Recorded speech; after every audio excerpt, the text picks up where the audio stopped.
Okay guys, Bismillahirrahmanirrahim. Assalamualaikum warahmatullahi wabarakatuh. Hari ini kami akan menziarah kubur Bukit Diraja Keledang. Betul. Jom. Let's go.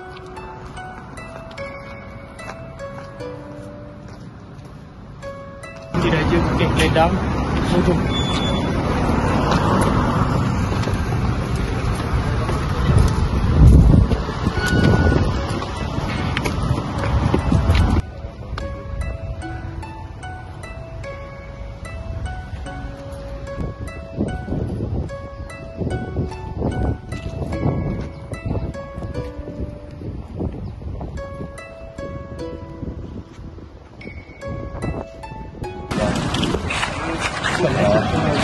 Hari ini kami akan membacakan takbir untuk di makam Diraja Bukit Keledang.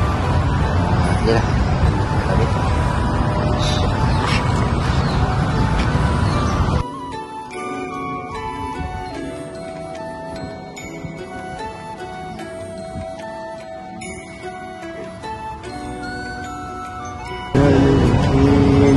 قل هو الله الصمد لم يلد ولم يولد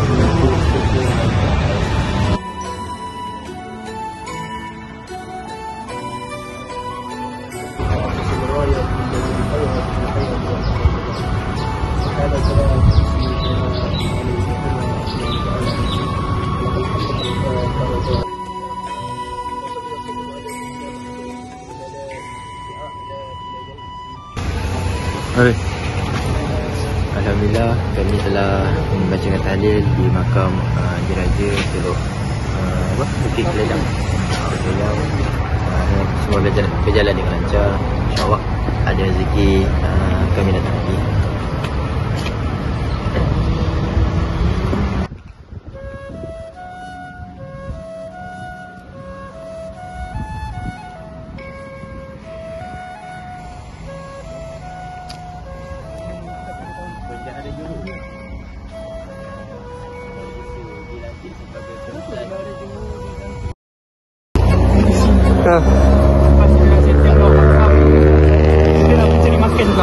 Jatuh banyak. Okay, kita tahu kat Kuala Terengganu ni banyak dia punya makanan-makanan yang menarik.